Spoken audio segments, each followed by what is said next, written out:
Hi, ഞാൻ ലക്ഷ്മി കൃഷ്ണൻ, ഒരു skin care enthusiast ആണ്.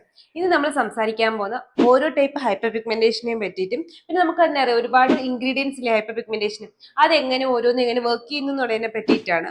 പക്ഷെ ഞാൻ ആദ്യമായിട്ടാണ് കാണുന്നെങ്കിൽ ചാനൽ സബ്സ്ക്രൈബ് ചെയ്യുക, കണ്ടിട്ടും സബ്സ്ക്രൈബ് ചെയ്യാത്ത ആൾക്കാരാണെങ്കിൽ സബ്സ്ക്രൈബ് ചെയ്യുന്നതിനെ പറ്റി ഒന്ന് ആലോചിക്കുക.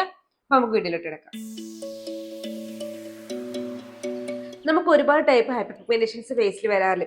ചിലപ്പോൾ അത് സൺ ഡാമേജ് കാരണം വരുന്ന ഹൈപ്പർ പിഗ്മെന്റേഷൻ ആയിരിക്കും, അതല്ലാന്നുണ്ടെങ്കിൽ നമ്മുടെ മെലാസ്മ ആയിരിക്കും, അതല്ലെന്നുണ്ടെങ്കിൽ പിമ്പിൾസിന്റെ മാർക്കായിരിക്കും, അല്ലെങ്കിൽ നമുക്ക് ഫ്രിക്കിൾസ് കാണും, അതല്ലെങ്കിൽ എന്തെങ്കിലും മരുന്ന് കഴിക്കുന്നതിന്റെ സൈഡ് എഫക്ട്സ് ആയിട്ട് നമുക്ക് ഫേസിൽ ഹൈപ്പർ പിഗ്മെന്റേഷൻസ് വരാം, അല്ലെങ്കിൽ വേറെ എന്തിന്റെങ്കിലും പ്രൊഡക്ട്സ് യൂസ് ചെയ്തതിന്റെ അലർജിക് റിയാക്ഷൻ ആയിട്ട് വരുന്നതിന്റെ ഹൈപ്പർ പിഗ്മെന്റേഷൻ വരാം, അല്ലെങ്കിൽ എന്തെങ്കിലും ചൊറിച്ചിൽ വന്ന അതിന്റെ ബാക്കിയായിട്ട് വരുന്ന ഹൈപ്പർ പിഗ്മെന്റേഷൻ കാണാം, അല്ലെങ്കിൽ എന്തെങ്കിലും മുറിവ് വന്നിട്ടുണ്ടാകുന്ന ഹൈപ്പർ പിഗ്മെന്റേഷൻ കാണാം. അങ്ങനെ കുറേ ടൈപ്പ് ഹൈപ്പർ പിഗ്മെന്റേഷൻ വരാറുണ്ട് നമുക്ക് ഫേസ്. അതുപോലെ തന്നെ നമ്മൾ ഹൈപ്പർ പിഗ്മെന്റേഷൻ മാറ്റാനായിട്ട് ഒരുപാട് ഇൻഗ്രീഡിയൻസ് മാർക്കറ്റിൽ അവൈലബിൾ ആണ്. അതിൽ മെയിൻ ആയിട്ട് നമ്മൾ യൂസ് ചെയ്യുന്നതെന്ന് വെച്ചാൽ വിറ്റാമിൻ സി യൂസ് ചെയ്യാറുണ്ട്, നയാസിനമൈഡ് യൂസ് ചെയ്യാറുണ്ട്. മെയിൻ ആയിട്ട് ഇപ്പം കോമൺലി സാധാരണ നമ്മൾ മെയിൻ ആയിട്ട് എടുക്കുമ്പോൾ ഒരു ഒരു കളർ ചേഞ്ച് അല്ലെങ്കിൽ ഡൾനെസ് ഒക്കെ മാറ്റാൻ അല്ലെങ്കിൽ ഹൈപ്പർ പിഗ്മെന്റേഷൻ മാറ്റാൻ എന്ന് പറഞ്ഞാൽ നമ്മൾ ആദ്യമേ നോക്കുന്ന രണ്ട് ഇൻഗ്രീഡിയന്റ് ആണ്, ഒന്നെങ്കിൽ വിറ്റാമിൻ സി അല്ലെങ്കിൽ നയാസിനമൈഡ്, അതല്ലെങ്കിൽ മെയിൻ ആയിട്ടുള്ളത് kojic acid, alpha arbutin, azelaic acid, tranexamic acid, glycolic acid.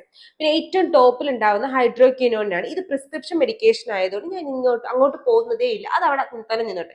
ബാക്കി ഇത്രയെന്ന് വെച്ചാൽ നമുക്ക് നോർമലി പ്രിസ്ക്രിപ്ഷൻ ഇല്ലാണ്ട് ഹൈഡ്രോക്വിനോൺ ഒഴിച്ച് ബാക്കി ഇതിനകത്തില്ല നമുക്ക് നോൺ പ്രിസ്ക്രിപ്ഷൻ ആയിട്ട് വാങ്ങിക്കാൻ പറ്റിയ ഇൻഗ്രീഡിയൻസ് ആണ്. അപ്പോൾ ഓരോ പിഗ്മെന്റേഷൻ എടുത്താൽ അതിനകത്ത് ഏറ്റവും ബെസ്റ്റ് ഏതാണെന്ന് നമുക്കിനി നോക്കാം. ഇപ്പൊ നിങ്ങൾക്ക് ഒരു സൺ ഡാമേജ് ആണ് ഉണ്ടാവുന്നത്, അതായത് ഫോട്ടോ വെച്ച് നമ്മുടെ സൺലൈറ്റ് കാരണം നമ്മുടെ ഫേസിൽ ഉണ്ടാവുന്ന ചെറിയ ചെറിയ ഡാർക്ക് സ്പോട്ടുകളാണ്. അതാണ് മാത്രമല്ല നമുക്ക് സണ്ണടിച്ച് കുറെ നമ്മൾ ഡൾനെസ് നമ്മുടെ സണ്ണിന്റെ അടുത്ത് നിന്നിട്ട് നമുക്ക് പിറ്റേന്ന് രാത്രി തലേന്നൊക്കെ നമ്മൾ ഒരുപാട് നേരം നിന്നിട്ട് പിറ്റേന്ന് നമുക്ക് ഒരു ചെറിയ ഡൾനെസ് ഒക്കെ വരികയാണെങ്കിൽ ടാനിങ്ങിലോട്ട് പോയില്ല, എന്നാൽ ഒരു സൂര്യപ്രകാശം അടിച്ചിട്ട് ചെറിയ ഡൾനെസ് ഒക്കെയാണ് വന്നിട്ടുള്ളതെങ്കിൽ അതൊക്കെ മാറ്റാനായിട്ടും സ്കിന്നിനെ ഒന്ന് ബ്രൈറ്റ്നപ്പ് ആക്കാൻ നമുക്ക് വിറ്റാമിൻ സി നല്ലതാണ്. അതുപോലെ തന്നെയാണ് നിങ്ങൾക്ക് നിയാസിനമൈഡും ഒരു പരിധി വരെ നമ്മുടെ ഈ ചെറിയ ചെറിയ ലൈക് പെട്ടെന്ന് വന്നൊരു പിഗ്മെന്റേഷൻ ആണ്, അധികം ഡാർക്കൊന്നും അല്ല, അധികം ഡീപ്പിലോട്ടൊന്നും ഇറങ്ങി ചെന്നിട്ടില്ല, പുറത്തൊക്കെ മാത്രമേ നിൽക്കുന്നുള്ള ഒരു ചെറിയ പിഗ്മെന്റേഷൻ ഒക്കെ ആണെങ്കിൽ അത് മാറ്റാൻ വിറ്റാമിൻ സി നിയാസിനമൈഡും നല്ലതാണ്. അതായത് നമ്മൾ ടോപ്പ് ഒരു പിരമിഡ് ഉണ്ടാക്കിയാൽ ആ പിരമിഡിന്റെ ലാസ്റ്റിൽ നമുക്ക് ഫില്ല് ചെയ്യാൻ പറ്റുന്ന രണ്ട് സാധനമാണ് വിറ്റാമിൻ സി നിയാസിനമൈഡും ഹൈപ്പർ പിഗ്മെന്റേഷൻ മാറ്റാനായിട്ട്. അതിൽ നിയാസിനമൈഡ് ഒന്നും കൂടെ താഴെ നിൽക്കും, വിറ്റാമിൻ സി ഒന്നും കൂടെ മുകളിൽ നിൽക്കും. പ്രത്യേകിച്ച് ഫോട്ടോ റിലേറ്റഡ് ആയിട്ടുള്ള ചെറിയ ഡാർക്ക് സ്പോട്ട്സ് ഒക്കെ മാറ്റാനായിട്ട് ഏറ്റവും നല്ലത്, അല്ലെങ്കിൽ സ്കിന്നിൽ ബ്രൈറ്റ്നസ് തരാൻ, ഹൈപ്പർ പിഗ്മെന്റേഷൻ അല്ലാണ്ട് നമുക്ക് നാച്ചുറൽ ബ്രൈറ്റ്നസ് ഒക്കെ സ്കിന്നിന് തരാനായിട്ട് വിറ്റാമിൻ സി വളരെ നല്ലതാണ്. അതിനകത്ത് അസ്കോർബിക് ആസിഡ് ഒക്കെ ആണെങ്കിൽ ഏറ്റവും നല്ലൊരു ഓപ്ഷനാണ്. പക്ഷെ നമുക്ക് ചില സമയങ്ങളിൽ ഉപയോഗിക്കാൻ പറ്റത്തില്ല. എപ്പോഴൊക്കെയാണെന്നുണ്ടെങ്കിൽ നിങ്ങൾക്ക് ചിലപ്പോൾ നല്ല ഇറിറ്റേറ്റഡ് ആയിട്ടിരിക്കുന്ന സ്കിൻ ആണെങ്കിൽ, അതല്ലാന്നുണ്ടെങ്കിൽ നിങ്ങൾക്ക് നന്നായിട്ട് ആക്നെ പ്രോൺ അല്ലെങ്കിൽ ഒരുപാട് മുഖത്ത് ആക്റ്റീവ് ആക്നേസ് ഒക്കെ ഉണ്ടെങ്കിൽ നമുക്ക് വിറ്റാമിൻ സി സിറം യൂസ് ചെയ്യാനായിട്ട് പറ്റത്തില്ല. അപ്പൊ അതുകൊണ്ട് നമുക്ക് വിറ്റാമിൻ സി എപ്പോഴും എല്ലാവർക്കും ഒരുപോലെ യൂസ് ചെയ്യാൻ പറ്റണമെന്നില്ല, പ്രത്യേകിച്ചും സെൻസിറ്റീവ് സ്കിൻകാർക്കും ആക്നെ പ്രോൺ സ്കിൻകാർക്കും ഒക്കെ. അപ്പൊ അതുകൊണ്ട് വിറ്റാമിൻ സി ഒരു ഓപ്ഷൻ ആണെങ്കിലും എല്ലാവർക്കും ഒരുപോലെ യൂസ് ചെയ്യാൻ പറ്റത്തില്ല, നമുക്ക് അവിടെ നിർത്താം. പക്ഷെ എന്നാൽ നല്ല ചില സിറ്റുവേഷനിൽ നമുക്ക് ചെറിയ രീതിയിൽ ഹെൽപ്ഫുൾ ആവും. ലൈക്ക് ഇപ്പൊ ഒരു മിഡിൽ ബെഞ്ചറായിട്ട് നമുക്ക് ഹൈപ്പർ പിഗ്മെന്റേഷൻ അല്ലെങ്കിൽ പിഗ്മെന്റേഷൻ മാറ്റാനായിട്ട് ഒരു മിഡിൽ ബെഞ്ചറായിട്ട് ബാക്ക് ബെഞ്ച് നമുക്ക് വിറ്റാമിൻ സി നോക്കാം, ബാക്ക് ബെഞ്ചറായിട്ട് നമുക്ക് നിയാസിന് വേണ്ടി നോക്കാൻ പറ്റും. ഇനി നിങ്ങൾക്ക് മെലാസ്മ, അതല്ലെങ്കിൽ അല്ലാണ്ട് വന്ന എന്തെങ്കിലും ഹോർമോൺ റിലേറ്റഡ് ആയിട്ട് വന്ന ഒരു മാസ്കിങ്, അതായത് പ്രഗ്നൻസിയുടെ സമയത്തൊക്കെ നമ്മുടെ സ്കിന്നിൽ ഉണ്ടാവുന്ന ആ ഒരു മാസ്ക്, അതല്ലെങ്കിൽ നമുക്ക് PCOS PCOD ഒക്കെ ഉണ്ടെങ്കിൽ നമുക്ക് സ്കിന്നിൽ ചെറിയ ഹൈപ്പർ പിഗ്മെന്റേഷൻ വരാം, അതല്ലെങ്കിൽ മൂക്കുരു പൊട്ടിച്ചതിന്റെ പാട്, അങ്ങനെ കുറെ പാട് ഇൻ ദി സെൻസ് കറുത്ത പാട്, സ്കാറിങ് അല്ല ഞാൻ ഉദ്ദേശിക്കുന്ന പാട്, മൂക്കുരു പോയിട്ട് വരുമ്പോൾ ഒരു ചെറിയ ബ്രൗൺ പിഗ്മെന്റേഷൻ വരത്തില്ല, അതിനാണ് ഞാൻ പറയുന്നത്. ഇത് പിന്നെ ഫ്രിക്കിൾസ് ഒക്കെ വരികയാണെങ്കിൽ നമുക്ക് എങ്ങനെ മാറ്റാം? ഇതെല്ലാം മാറ്റാനായിട്ട് ഏറ്റവും നല്ലത് ടൈറോസിനേസ് ഇൻഹിബിറ്റേഴ്സ് ആണ്. അപ്പൊ അത് ഏതൊക്കെ തരത്തിലുണ്ട്? ടൈറോസിനേസ് ഇൻഹിബിറ്റേഴ്സ് നമുക്ക് പ്രധാനമായിട്ട് 5 ഉള്ളത്. കോജിക് acid, azelaic acid, alpha arbutin, tranexamic acid, glycolic acid. ഈ 5 സാധനമാണ് മെയിൻ ആയിട്ട് നമുക്ക് ഹൈപ്പർ പിഗ്മെന്റേഷൻ മാറ്റാനായിട്ട് ഏറ്റവും നല്ലത്. അതിനകത്ത് ഏറ്റവും നല്ലതെന്ന് വെച്ചാൽ ഞാൻ പറയും കോജിക് ആസിഡും, പിന്നെ ഏറ്റവും അണ്ടർ റേറ്റഡ് ആയിട്ടുള്ള സാധനം ട്രാനെക്സാമിക് ആസിഡും ആണ്. കാര്യം എന്തെന്ന് വെച്ചാൽ ട്രാനെക്സാമിക് ആസിഡ് നമുക്ക് ഒരുപാട് നമ്മുടെ മാർക്കറ്റിലോട്ട് അങ്ങോട്ട് നമുക്കിപ്പോൾ സാധനത്തിനെ അങ്ങോട്ട് പുഷ് ചെയ്യാൻ തുടങ്ങി, എല്ലാ ബ്രാൻഡും ഒരേ ഇൻഗ്രീഡിയന്റിനെ പുഷ് ചെയ്യുന്നതുകൊണ്ടാണ് ഈ കോജിക് ആസിഡ് ഭയങ്കരമായിട്ട് ഇമ്പോർട്ടൻ്റ് ആയിട്ട് നിൽക്കുന്നത്. കോജിക് ആസിഡ് പോലെ നമുക്ക് യൂസ് ചെയ്യാൻ പറ്റുന്ന ഒരു സാധനമാണ് ട്രാനെക്സാമിക് ആസിഡ്. അതിനേക്കാളും കുറച്ചുകൂടി റിസൾട്ട് തരുന്ന സാധനമാണ് ട്രാൻഎക്സാമിക് ആസിഡ്. പക്ഷെ സംഭവം നല്ല രീതിയിൽ അണ്ടർ റേറ്റഡ് ആയിട്ടുള്ള പ്രൊഡക്റ്റ് ആണ്. പിന്നെ അടുത്തതുള്ളതെന്ന് വെച്ചാൽ അസലിക് ആസിഡ് ആണ്. അസലിക് ആസിഡിന്റെ പ്രത്യേകത എന്ന് വെച്ചാൽ ഇതൊരു ആന്റി ബാക്ടീരിയൽ പ്രോപ്പർട്ടി ഉണ്ട്. മാത്രമല്ല ഇത് പ്രഗ്നൻസി സേഫ് ആണ്. നമ്മൾ kojic acid, alpha arbutin, tranexamic ആസിഡും പ്രഗ്നൻസി സേഫ് ആണ്. പക്ഷെ അതങ്ങനെ യൂസ് ചെയ്ത് അങ്ങനെ കണ്ടിട്ടില്ല. ഏറ്റവും സേഫ് ആയിട്ട് നമ്മൾ പറയുന്നത് അസലിക് ആസിഡ് ആണ്. അപ്പം kojic acid, alpha arbutin, tranexamic ആസിഡും വെച്ച് നോക്കുമ്പോൾ നമുക്ക് പ്രഗ്നൻസിയുടെ സമയത്ത് വരുന്ന പ്രഗ്നൻസി മാസ്കിങ്, അതല്ലെങ്കിൽ പ്രഗ്നൻസിയുടെ സമയത്ത് വന്നിട്ടുള്ള പിമ്പിൾസിന്റെ മാർക്കൊക്കെ മാറ്റാനായിട്ടും, മാത്രമല്ല നമുക്ക് പ്രഗ്നൻസിയുടെ സമയത്ത് ഉണ്ടാവുന്ന ആ ഒരു മോക്കുരു മാറ്റാനായിട്ടും ഏറ്റവും നല്ല ഇൻഗ്രീഡിയന്റ് ആയിട്ട് നമ്മൾ യൂസ് ചെയ്യുന്നതാണ് അസലിക് ആസിഡ് അല്ലെങ്കിൽ അസീഡം എന്ന് പറഞ്ഞിട്ട് അവൈലബിൾ ആയിട്ടുള്ള സാധനം. ഇത് നിങ്ങൾ സ്കിൻ കെയറിലോട്ട് ആഡ് ചെയ്യുമ്പോൾ ശ്രദ്ധിക്കേണ്ടത് എന്തെന്ന് വെച്ചാൽ ഇത് ചിലപ്പോൾ നമ്മളിപ്പോൾ അത്രയും ഒന്ന് വെച്ചാൽ നമ്മൾ കൂടുതലും അസലിക് ആസിഡ് ഫാർമസിയിൽ നിന്നൊക്കെ വാങ്ങിച്ചിട്ടാണ് യൂസ് ചെയ്യുന്നതെങ്കിൽ അതിനകത്ത് കൂടുതലും ക്രീമി ടെക്സ്ചർ ആയിരിക്കും. അതായത് അതിനകത്ത് ഓയിൽ, അതിന് ഫോമുലേറ്റ് ചെയ്യുമ്പോൾ ഓയിൽ കണ്ടന്റ് കൂടുതലായിരിക്കും. അപ്പൊ നിങ്ങൾക്ക് ഒരു ഓയിലി സ്കിന്നുള്ള ആൾക്കാരൊക്കെ ആണെങ്കിൽ നിങ്ങൾ ഈ ക്രീം ഇടുമ്പോൾ ചിലപ്പോൾ ഫേസ് ക്ലോഗ് ആയിട്ട്, പോസ് ക്ലോഗ് ആയിട്ട് നമുക്ക് കുരു വരാനുള്ള ചാൻസ് ഉണ്ട്. അതല്ലാന്നുണ്ടെങ്കിൽ നിങ്ങൾ തുടക്കത്തിൽ തന്നെ 2 നേരമൊക്കെ യൂസ് ചെയ്യുമ്പോഴത്തേക്ക് നമ്മുടെ സ്കിൻ ചിലപ്പോൾ അത് അഡ്ജസ്റ്റ് ആവാത്തത് കാരണം നമുക്കൊന്ന് റിയാക്ട് ചെയ്തിട്ട് മോക്കുരു വരാനുള്ള ചാൻസ് ഉണ്ട്. അപ്പൊ നിങ്ങൾ എന്താ ചെയ്യേണ്ടതെന്ന് വെച്ചാൽ ഫസ്റ്റ് വീക്കിൽ നൈറ്റ് മാത്രം യൂസ് ചെയ്യുക, ഓൾട്ടർനേറ്റ് ഡേയ്സിൽ യൂസ് ചെയ്യുക. ആദ്യത്തെ ആഴ്ച, രണ്ടാമത്തെ ആഴ്ച എല്ലാ ദിവസവും രാത്രി മാത്രം യൂസ് ചെയ്യുക. പിന്നെ മോർണിംഗും നൈറ്റും യൂസ് ചെയ്യുക. പക്ഷെ മോർണിംഗിൽ ഓൾട്ടർനേറ്റ് ഡേയ്സിൽ യൂസ് ചെയ്യുക. പിന്നെ മോർണിംഗും നൈറ്റും ഒരുപോലെ യൂസ് ചെയ്ത് കഴിഞ്ഞാൽ ഒരു 4 ടൈം എടുക്കും. പക്ഷെ ഇത്രയൊരു ഗ്യാപ്പിൽ നിങ്ങൾ 1 മന്ത് കൊണ്ട് നമുക്ക് ഇതിന് നമ്മുടെ സ്കിന്നുമായിട്ട് അഡ്ജസ്റ്റ് ചെയ്തെടുക്കാനായിട്ട് പറ്റും. പിന്നെ അടുത്ത് നമ്മൾ ശ്രദ്ധിക്കേണ്ടതെന്ന് വെച്ചാൽ കോജിക് ആസിഡ്, ആൽഫ ആർബിറ്റിൻ അല്ലെങ്കിൽ ട്രാൻഎക്സാമിക് ആസിഡ്, ഹൈഡ്രോക്വിനോൺ പോലെയുള്ള സാധനങ്ങൾ പ്രഗ്നൻസിയുടെ സമയത്ത് യൂസ് ചെയ്യാനേ പാടില്ല. ഗ്ലൈക്കോളിക് ആസിഡ് 6% താഴെയാണെങ്കിൽ യൂസ് ചെയ്യാൻ പാടുള്ളൂ. ഗ്ലൈക്കോളിക് ആസിഡോട് നിൽക്കട്ടെ, ഓരോന്നിട്ട് പറയാം. അപ്പൊ പ്രഗ്നൻസിയുടെ സമയത്ത് ഹൈപ്പർ പിഗ്മെന്റേഷനും പിമ്പിൾ മാർക്സും വന്നാലും പിമ്പിൾസും വന്നാൽ ഏറ്റവും നല്ലത് അസലിക് ആസിഡ് ആണ്. അപ്പൊ നമുക്ക് ലാസ്റ്റിലെ 3rd പൊസിഷനിൽ നമുക്ക് അസലിക് ആസിഡിനെ വെക്കാം. പക്ഷെ എന്റെ ഒരു പേഴ്സണൽ ഒപ്പീനിയനിൽ അസലിക് ആസിഡ് ടോപ്പിൽ നിൽക്കുന്നതാണ്. പക്ഷെ പ്രഗ്നൻസി സേഫ് ആയതുകൊണ്ടും ചെറിയ രീതിയിൽ ഈ ഒരു ചെയ്യാൻ പറയുന്നത് ചിലപ്പോൾ നമുക്ക് ഇതിന് കറക്റ്റ് ഫോർമുലേഷൻ കിട്ടാത്തത് കൊണ്ട് ആൾക്കാർക്ക് ഇറിറ്റേഷൻ വരുന്നതുകൊണ്ട് നമുക്കൊരു ടോപ്പിന്റെ ലാസ്റ്റ് 3rd പൊസിഷനിൽ അസലിക് ആസിഡ് വയ്ക്കും. ഇനിയുള്ള 3 എണ്ണമാണ് പ്രത്യേകിച്ചുള്ള ലൈക്ക് ഇതിനകത്ത് വരുന്ന എക്സ്ഫോളിയേറ്റിംഗ് അല്ലാത്ത 3 എണ്ണമാണ് tranexamic acid, കോജിക് acid, alpha arbutin. ഇനി നമുക്ക് ആൽഫ ആർബിറ്റിനെ പറ്റി പറയാം. ആൽഫ ആർബിറ്റിൻ ലോങ് ടേം അധികം യൂസ് ചെയ്യരുത് എന്നൊക്കെ ആൾക്കാർ പറഞ്ഞു കേട്ടിട്ടുണ്ട്. ബേസിക്കലി പ്രശ്നമൊന്നുമില്ല. പക്ഷെ അത് കോജിക് ആസിഡ് ആൽഫ ആർബിറ്റിനെ കമ്പയർ ചെയ്യുമ്പോൾ ആൽഫ ആർബിറ്റിൻ അങ്ങനെ നമ്മൾ ലോങ് ടേം യൂസ് ചെയ്യാലോ. 2-3 ഇയേഴ്സ് യൂസ് ചെയ്തിട്ട് നമ്മളൊരു ബ്രേക്ക് എടുക്കാൻ പറയുന്ന ഒരു ഇൻഗ്രീഡിയന്റ് ആണ് ആൽഫ ആർബിറ്റിൻ. ഹൈഡ്രോക്വിനോണിനുമായിട്ട് ചെറിയൊരു ബന്ധമുണ്ട് ആൽഫ ആർബിറ്റിൻ. അപ്പൊ നമ്മൾ ലോങ് ടേം യൂസിന് ആൽഫ ആർബിറ്റിനെ അത്ര പ്രിഫർ ചെയ്യാറില്ല. ഒന്നാമത്തത്. രണ്ട്, നിങ്ങൾക്ക് ചെറിയ രീതിയിലുള്ള പിമ്പിൾ മാർക്സ് ഒക്കെ ഉള്ളെങ്കിലും, മാത്രമല്ല നിങ്ങൾക്ക് ടാനിങ് ഉണ്ടെങ്കിൽ മാറ്റാനായിട്ട് ഏറ്റവും നല്ലത് ആൽഫ ആർബിറ്റിൻ ആണ്. കാരണം നമുക്ക് ടാനിങ് മാറുമ്പോൾ നമുക്ക് നിർത്താൻ പറ്റുന്ന ഒരു ഇൻഗ്രീഡിയന്റ് ഏതെന്ന് വെച്ചാൽ ലോങ് ടേം യൂസും വേണ്ടല്ലോ, ആൽഫ ആർബിറ്റിൻ ആണ്. അപ്പൊ നിങ്ങൾ ആൽഫ ആർബിറ്റിനും ഞാൻ നേരത്തെ പറഞ്ഞ് നയാസിനമൈഡും കൂടി ഒരുമിച്ച് ഉപയോഗിക്കുകയാണെങ്കിൽ കുറച്ചും കൂടെ നല്ലൊരു എഫക്ട് കിട്ടും. കാരണം നയാസിനമൈഡ് ഒരു നല്ല ആന്റി ഓക്സിഡന്റ് ആണ്.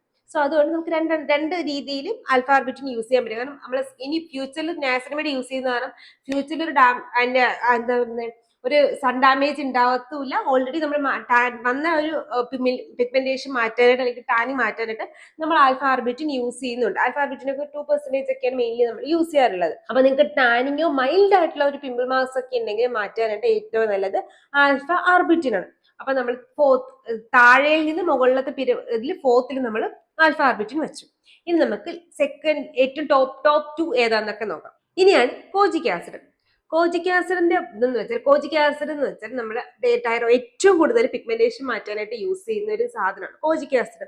അത് കോസിക്കെയർ എന്ന് പറഞ്ഞ ക്രീമായിട്ടും ഒക്കെ നമുക്ക് കിട്ടും. പ്രത്യേകിച്ച് മെലാസ്മയൊക്കെ ഉള്ള ആൾക്കാർക്ക്, അല്ലെങ്കിൽ നമ്മൾ മോക്കുരു വന്നിട്ട് പാട് മാറാനൊക്കെ ആയിട്ട്, അല്ലെങ്കിൽ നമ്മൾ അൺഈവൻ സ്കിൻ ടോൺ ഉള്ള ആൾക്കാർക്കൊക്കെ ഡോക്ടേഴ്സ് പ്രിസ്ക്രൈബ് ചെയ്യുന്നതുമാണ് കോജിക് ആസിഡ്. പ്രിസ്ക്രിപ്ഷൻ ഇല്ലാണ്ട് നമുക്കൊരു 3% വരെ മാക്സിമം കോജിക് ആസിഡ് യൂസ് ചെയ്യാം. അതിന് മുകളിലോട്ടുള്ള കോജിക് ആസിഡ് അവൈലബിൾ ആണ് മാർക്കറ്റിൽ. ഒരുപാട് ഞാൻ ഇൻസ്റ്റാഗ്രാം പേജുകളിൽ കണ്ടിട്ടുണ്ട്.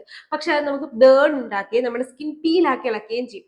ഞാൻ എപ്പോഴും സേഫ് ആയിട്ട് സ്കിൻ കെയർ യൂസ് ചെയ്യണം എന്ന് പറയുന്ന ആളാണ്. സോ ഞാനത് പ്രിഫർ ചെയ്യുന്നില്ല. നിങ്ങൾക്ക് സിവിയർ ആയിട്ട് മെലാസ്മ ഉണ്ടെങ്കിൽ, അതായത് നമ്മുടെ മുഖത്തിന്റെ ഈ കവിളിന്റെ 2 ഭാഗം അല്ലെങ്കിൽ മൂക്കില് അറൌണ്ട് ദി ഏരിയ ഓഫ് മൗത്തിൽ അല്ലെങ്കിൽ നെറ്റിയുടെ ഭാഗത്തൊക്കെ ഒരു 40 ഏജിനൊക്കെ എബോ ആകുമ്പോഴത്തേക്ക് നമുക്കൊരു ബ്രൗണിഷ് കളർ വരുന്നുണ്ടെങ്കിൽ, അല്ലെങ്കിൽ കുറച്ച് ബ്ലാക്ക് ആയിട്ടൊക്കെ വരുന്നുണ്ടെങ്കിൽ, ഇതാണ് മെലാസ്മ എന്ന് പറയുന്നത്.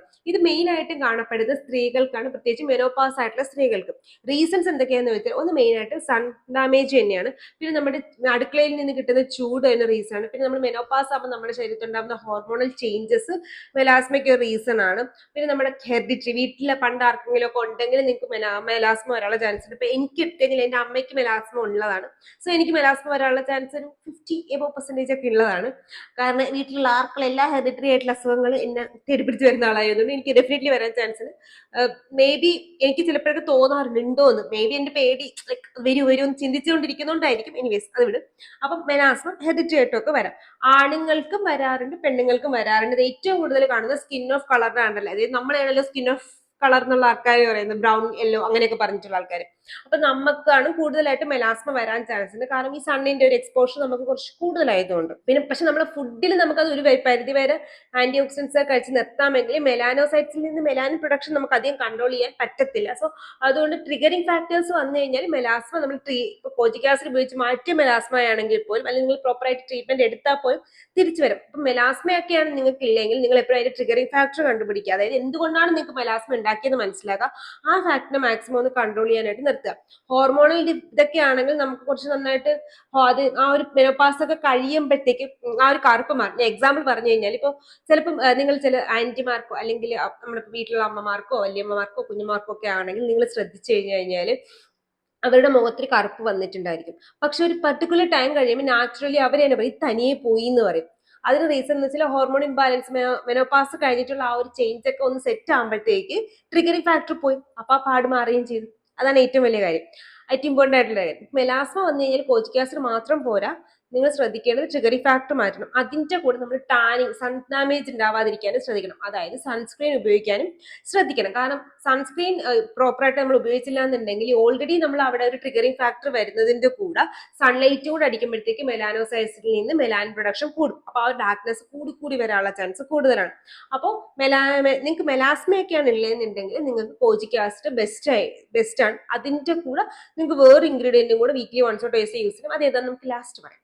അപ്പൊ മെലാസ്മ ഉണ്ടെങ്കിൽ നിങ്ങൾ കോജിക് ആസിഡ് യൂസ് ചെയ്യുക. അതിന്റെ കൂടെ നിങ്ങൾ യൂസ് ചെയ്യേണ്ടതാണ് സൺസ്ക്രീൻ. ഇനി നമുക്ക് ട്രാൻഎക്സാമിക് ആസിഡ് എങ്ങനെയാണ് യൂസ് ചെയ്യുന്നത് നോക്കാം. ഞാൻ നേരത്തെ പറഞ്ഞില്ലേ, നമുക്ക് ചെറിയ പിമ്പിൾ മാർക്സ് ഒക്കെ ഉണ്ടെങ്കിൽ മാറ്റാനായിട്ട് നല്ലത് നമുക്ക് എന്താ ആൽഫാർബിറ്റോ അസലിക് ആസിഡോ ഒക്കെ യൂസ് ചെയ്യാം. പക്ഷെ നമുക്ക് കുറച്ച് എക്സസീവ് ആയിട്ട് pimple marks uneven skin tone എന്നാൽ മെലാസ്മ അല്ലാത്ത ചെറിയ ചെറിയ ഹൈപ്പർ പിഗ്മെന്റേഷൻ ഒക്കെ ഉണ്ടെങ്കിൽ നമുക്ക് ഇൻസ്റ്റന്റ് റിസൾട്ട് എന്ന് ഞാൻ പറയത്തില്ല. ഇൻസ്റ്റന്റ് റിസൾട്ട് നമുക്ക് സ്കിൻ കെയറിൽ നോക്കണ്ട. എന്നാലും കുറച്ചുകൂടെ സ്പീഡി കിട്ടുന്ന ഒരു എലമെന്റ് ആണ് ട്രാൻഎക്സാമിക് ആസിഡ്. അതൊന്ന് ട്രൈ ചെയ്ത് നോക്കി കഴിഞ്ഞാൽ ഒരുവിധം നമ്മളെപ്പോലെ, അതായത് ഒരു എന്താ പറയുക 30 വയസ്സിന് താഴെയുള്ള ആൾക്കാർക്കുള്ള ഒരുവിധ ഹൈപ്പർ പിഗ്മെന്റേഷൻ ഒക്കെ കൺട്രോൾ ചെയ്യാൻ ട്രാൻഎക്സാമിക് ആസിഡ് നല്ലതാണ്. കോജിക് ആസിഡിനെ പോലെ നിൽക്കുമെങ്കിലും കോജിക് ആസിഡ് വേണ്ട, ട്രാൻഎക്സാമിക് ആസിഡ് യൂസ് ചെയ്ത് കഴിഞ്ഞാൽ കുറച്ചും കൂടെ നല്ലതാണ്. കാരണം ഞാൻ എക്സാമ്പിൾ പറയുന്ന കാര്യം എന്ന് വെച്ചാൽ നമ്മൾ പ്രത്യേകിച്ച് കല്യാണം കഴിഞ്ഞിരിക്കും, നമ്മൾ യൂസ് ചെയ്യുമ്പോൾ നമുക്ക് ഡൗട്ട് ആയിരിക്കും പ്രഗ്നന്റ് ആണോ അങ്ങനെയൊക്കെ ചിന്തിച്ചുകൊണ്ടൊക്കെ ഇരിക്കുകയാണെങ്കിൽ നിങ്ങൾക്ക് ട്രാൻഎക്സാമിക് ആസിഡ് ആയിരിക്കും കുറച്ചും കൂടെ സേഫ്. കാരണം അസലിക് ആസിഡിനെക്കാളും കുറച്ചുകൂടെ നല്ലത് വർക്ക് ചെയ്യുന്ന ട്രാൻഎക്സാമിക് ആസിഡ് ആണ്. എന്നാൽ കോജിക് ആസിഡിനെക്കാളും ഒട്ടും താഴെയുമല്ല. സോ നമുക്ക് ട്രാൻഎക്സാമിക് ആസിഡ് ട്രൈ ചെയ്ത് വെക്കാവുന്നതാണ്. പക്ഷെ പ്രഗ്നന്റ് ആണെന്ന് കൺഫേം ആയി കഴിഞ്ഞാൽ നേരെ അസലിക് ആസിഡിലോട്ട് പോവുകയും വേണം. അപ്പൊ നിങ്ങൾക്ക് അങ്ങനെ മോക്കുരുവിന് സ്റ്റബേൺ ആയിട്ടുള്ള മാർക്സ് ഒക്കെ ഉണ്ടെങ്കിൽ മാറ്റാനായിട്ട് ഏറ്റവും നല്ലത് ട്രാൻഎക്സാമിക് ആസിഡ് ആണ്. ഇനി എനിക്ക് ബ്രാൻഡുകാരോട് പറയാനുള്ളത്, നിങ്ങൾ ദയവ് ചെയ്ത് ട്രാൻഎക്സാമിക് ആസിഡിന്റെ പ്രോഡക്ട്സ് കുറച്ചുകൂടെ മാർക്കറ്റിലോട്ട് കൊണ്ടുവരണേ. ക്രീമും സെറംസും എന്തെങ്കിലും ഒക്കെ ഉണ്ടെങ്കിൽ. കാരണം കോജിക് ആസിഡിനെക്കാളും കുറച്ചുകൂടെ റെക്കഗ്നീഷൻ കിട്ടേണ്ട ഒരു ഇൻഗ്രീഡിയന്റ് ആണ് ട്രാൻഎക്സാമിക് ആസിഡ് എന്ന് എനിക്ക് എപ്പോഴും തോന്നുന്നുണ്ട്. അതിനെപ്പറ്റി അധികം സ്റ്റഡീസും നമുക്ക് അവൈലബിൾ അല്ല, പക്ഷെ സ്റ്റിൽ അവൈലബിൾ ആണ്. പക്ഷെ അധികം ഇപ്പൊ നമ്മളൊരു സാധനത്തിനെ പറ്റി കൂടുതലായിട്ട് എക്സ്പോഷർ വരുന്ന ഒരു ബ്രാൻഡ് അതിനെപ്പറ്റി പഠിച്ച് സാധനം ചെയ്യുമ്പോൾ ഡെഫിനറ്റ്ലി അവരുടെ പ്രോഫിറ്റിന് വേണ്ടി അതിനെപ്പറ്റി കൂടുതൽ സ്റ്റഡീസ് നടത്തുകയും അതിനെപ്പറ്റി കൂടുതൽ പേപ്പർ പബ്ലിഷ് ചെയ്യുകയും ചെയ്യുമ്പോഴാണ്. ട്രാൻഎക്സാമിക് ആസിഡിനെ പറ്റി വളരെ കുറച്ച് സ്റ്റഡീസ് മാത്രമേ നടത്താറുള്ളൂ. അതുകൊണ്ട് തന്നെ സ്റ്റഡീസ് സാധനം പ്രൊഡ്യൂസ് ചെയ്യാറുള്ളൂ. അതുകൊണ്ട് തന്നെ വളരെ കുറച്ച് സ്റ്റഡീസിന്റെ പേപ്പേഴ്സ് പുറത്തോട്ട് അവൈലബിൾ ആയിട്ടുള്ളൂ. അപ്പൊ നിങ്ങൾ അതിനെപ്പറ്റി കുറച്ചുകൂടി നല്ല പ്രൊഡക്ട്സിൽ പുറത്തോട്ട് വരട്ടെ, നമുക്ക് നല്ലതല്ലേ. അപ്പൊ നിങ്ങൾക്ക് ട്രാൻഎക്സാമിക് ആസിഡ് യൂസ് ചെയ്യുകയാണെങ്കിൽ നിങ്ങൾക്ക് ഒരുവിധം കോജിക് ആസിഡ് യൂസ് ചെയ്യാൻ എന്തെങ്കിലും ഡൗട്ട് തോന്നുന്നുണ്ടെങ്കിൽ നിങ്ങൾക്ക് യൂസ് ചെയ്യാൻ പറ്റിയ സാധനമാണ് ട്രാൻഎക്സാമിക് ആസിഡ്. കോജിക് ആസിഡ് യൂസ് ചെയ്തിട്ട് ചിലപ്പോൾ നിങ്ങൾക്ക് റിസൾട്ട് കിട്ടിയില്ലെങ്കിൽ നിങ്ങൾക്ക് ട്രാൻഎക്സാമിക് ആസിഡ് യൂസ് ചെയ്ത് കഴിഞ്ഞാൽ റിസൾട്ട് കിട്ടാനുള്ള ചാൻസ് കൂടുതൽ. ഇനി അടുത്തൊരു സംശയം വരുന്നത് എന്താണെന്ന് വെച്ചാൽ ഈ കോജിക് ആസിഡും ട്രാൻഎക്സാമിക് ആസിഡും എന്ന് പറയുമ്പോൾ രണ്ടിലും ആസിഡ്സ് ഉണ്ട്. അപ്പൊ ഇത് എക്സ്ഫോളിയേറ്റിംഗ് ആസിഡുകളാണ്. അതായത് നമ്മുടെ മുഖത്തിലുള്ള സ്കിൻ ലെയർ, ഡെഡ് സ്കിൻ ഒക്കെ എടുത്ത് കളയുന്ന അല്ലെങ്കിൽ നമ്മുടെ ഓയിൽ പ്രൊഡക്ഷൻ കൺട്രോൾ ചെയ്യുന്ന ആസിഡ്സ് ആണ്. അല്ല, ട്രാൻഎക്സാമിക് ആസിഡും അല്ലെങ്കിൽ കോജിക് ആസിഡും അങ്ങനെ വരുന്ന ആസിഡ്സ് അല്ല.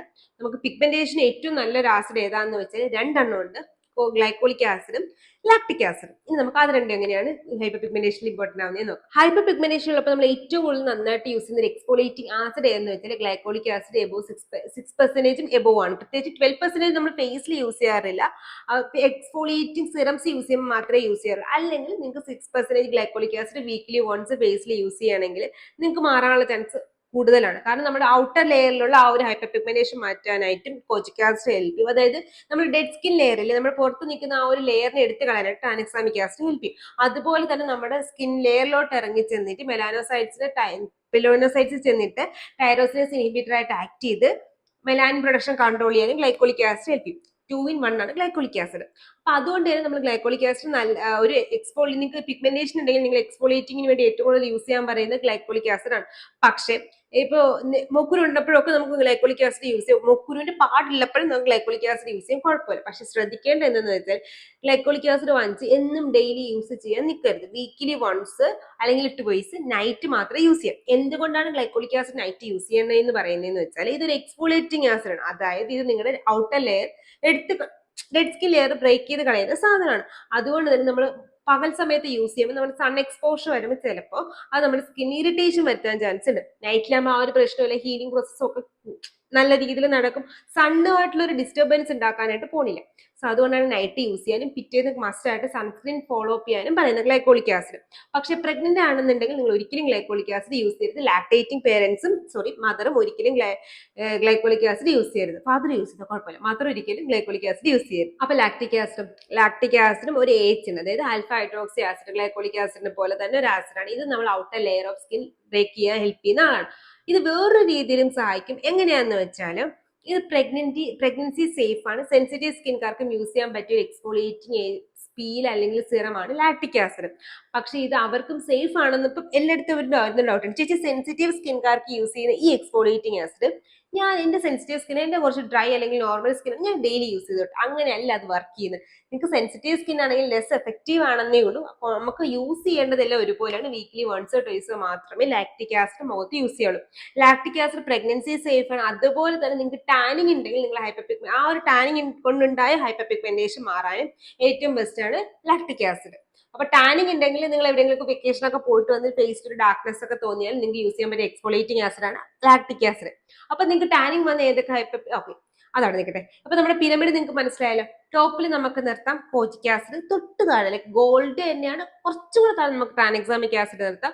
അത് കഴിഞ്ഞ് നമുക്ക് alpha arbutin, azelaic acid, vitamin C, then niacinamide. ഇതിനകത്ത് ഗ്ലൈക്കോളിക് ആസിഡ് ചേർക്കാന്ന് വെച്ചാൽ ഇത് ഞാൻ ഗ്ലൈക്കോളിക് ആസിഡ് ഈ പിരമിഡിൽ ചേർക്കാത്തെന്ന് വെച്ചാൽ ഇതൊരു എക്സ്ഫോളിയേറ്റിംഗ് ആസിഡ് ആയതുകൊണ്ടാണ് ഞാൻ ഗ്ലൈക്കോളിക് ആസിഡ് ഈ ഒരു പിരമിഡിലോട്ട് ചേർക്കാത്ത. ഇപ്പുറത്തോട്ട് പിരമിഡ് വെക്കുകയാണെങ്കിൽ നമുക്ക് ഫസ്റ്റ് ഹൈപ്പർ പിഗ്മെന്റേഷൻ മാറ്റാൻ ഏറ്റവും നല്ലത് ഗ്ലൈക്കോളിക് ആസിഡ് ആണ്. പിന്നെ നമുക്ക് നല്ലത് ഏതെന്ന് വെച്ചാൽ ലാക്ടിക് ആസിഡ് ആണ്. ഹൈപ്പർ പിഗ്മെന്റേഷൻ തീരെ മാറ്റാത്ത, ലൈക്ക് ഒരു ബേസിലും ഹൈപ്പർ പിഗ്മെന്റേഷൻ മാറ്റാത്ത ആസിഡാണ് സാലിസിലിക് ആസിഡ്. ഞാൻ ഇങ്ങനെ പറയാൻ കാര്യം എന്തെന്ന് വെച്ചാൽ സാലിസിലിക് ആസിഡ് യൂസ് ചെയ്താൽ ഹൈപ്പർ പിഗ്മെന്റേഷൻ പോകുന്ന ഒരുപാട് പേര് ചോദിച്ചിട്ടുണ്ട്, പോകത്തില്ല. സോ അത് പറയാനാണ്. സോ ഇത്രയും ഹൈപ്പർ പിഗ്മെന്റേഷനെ പറ്റിയിട്ട് ഇത്രയും ഐഡിയ കിട്ടിയല്ലോ. ഹൈപ്പർ പിഗ്മെന്റേഷൻ ഈ പിമ്പിൾ മാർക്സ് ടാനിങ് എങ്ങനെ മാറ്റാം. ഇനി നമുക്ക് ഈ ആസിഡ്സും ഈ എക്സ്ഫോളിയേറ്റിംഗ് ഏജന്റും ഒക്കെ ഏതൊക്കെ സമയത്താണ് ഒരുമിച്ച് യൂസ് ചെയ്യാൻ പറ്റുന്നതെന്ന് പറഞ്ഞാൽ, നിങ്ങൾക്ക് ടാനിങ് ഉണ്ടെങ്കിൽ നിങ്ങൾ ഏറ്റവും നല്ലത് alpha arbutin, niacinamide daily use ചെയ്യുക. വീക്കിലി വൺസോ ട്വൈസോ ലാക്ടിക് ആസിഡ് യൂസ് ചെയ്യാം. അതുപോലെ നിങ്ങൾ പ്രഗ്നന്റ് ആണെങ്കിൽ നിങ്ങൾക്ക് അസലിക് ആസിഡ് ഡെയിലി ഞാൻ പറഞ്ഞ പോലെ യൂസ് ചെയ്യാം. അതിന്റെ കൂടെ ലാക്ടിക് ആസിഡ് യൂസ് ചെയ്യാം. നിങ്ങൾക്ക് മെലാസം പോലുള്ള ഹൈപ്പർ പിഗ്മെന്റേഷൻ ആണില്ലെങ്കിൽ നിങ്ങൾ കോജിക് ആസിഡ് ഡെയിലി യൂസ് ചെയ്യുക. വീക്കിലി വൺസോ ട്വൈസോ ഗ്ലൈക്കോളിക് ആസിഡ് യൂസ് ചെയ്യാം. അല്ലാതെ പിമ്പിൾ മാർക്സ് അല്ലാത്ത എന്തെങ്കിലുമൊക്കെ സംഭവം, ചെറിയ ചെറിയ ഡാർക്ക് മാർക്സ്, ഒരു 38 ആണ് നിങ്ങൾക്ക് അത്രയും ഒരു കോജിക് ആസിഡ് നിങ്ങൾക്ക് വേണ്ടാന്നുണ്ടെങ്കിൽ നിങ്ങൾക്ക് യൂസ് ചെയ്യാൻ പറ്റിയതും അതുപോലെ തന്നെ എഫക്ട് ചെയ്യുന്ന ആളാണ് ട്രാൻഎക്സാമിക് ആസിഡ് വിത്ത് ഗ്ലൈക്കോളിക് ആസിഡ് എക്സ്ഫോളിയേറ്റിംഗ് ഏജന്റ് ആയിട്ട് യൂസ് ചെയ്താൽ മതി. ഇനി നിങ്ങൾക്ക് സെൻസിറ്റീവ് സ്കിൻ ആണ്, നിങ്ങൾക്ക് ഹൈപ്പർ പിഗ്മെന്റേഷൻ ഉണ്ട് എന്നുണ്ടെങ്കിൽ നിങ്ങൾക്ക് കോജിക് ആസിഡ് യൂസ് ചെയ്യാം, ട്രാൻഎക്സാമിക് ആസിഡ് യൂസ് ചെയ്യാം, നോ ഇഷ്യൂസ്. അതിന്റെ കൂടെ എക്സ്ഫോളിയേറ്റിംഗ് ആസിഡ് ആയിട്ട് നോക്കേണ്ടത് ലാക്ടിക് ആസിഡ് ആണ്. അപ്പൊ എന്റെ ഒരു POV നിങ്ങൾക്ക് ഒരുവിധ ഹൈപ്പർ പിഗ്മെന്റേഷൻ മാറ്റാൻ ഏത് സിറമാണ് ഏത് ആസിഡാണ് സെലക്ട് ചെയ്യേണ്ടതെന്ന് മനസ്സിലായി എന്നാണ്. പക്ഷെ മനസ്സിലായില്ലെങ്കിൽ കമന്റ് ബോക്സിൽ എത്തിച്ചാൽ നമുക്ക് അടുത്ത Q&A തീർക്കാൻ പറ്റും. ലാസ്റ്റ് ട്യൂസ്ഡേയുടെ Q&A നമ്മൾ ഓൾറെഡി കോജിക് ആസിഡും ഗ്ലൈക്കോളിക് ആസിഡും ഡിഫറൻസിനെ പറ്റി കുറച്ചുകൂടി ഡീറ്റെയിൽ ആയിട്ട് പറഞ്ഞിട്ടുണ്ട്. ഐക്കാർഡ് കൊടുക്കാമെന്ന് കണ്ടു നോക്കാം. പിന്നെ എന്തെങ്കിലും ഡോട്ട് കമന്റ് ബോക്സിൽ ചോദിക്കുക. ഇതുപോലത്തെ skin care and hair care video ആയിട്ട് എല്ലാ ട്യൂസ്ഡേയും തേഴ്സ്ഡേയും സൺഡേസിലും വരുന്നത്. It's Lakshmi signing. ടാറ്റാ.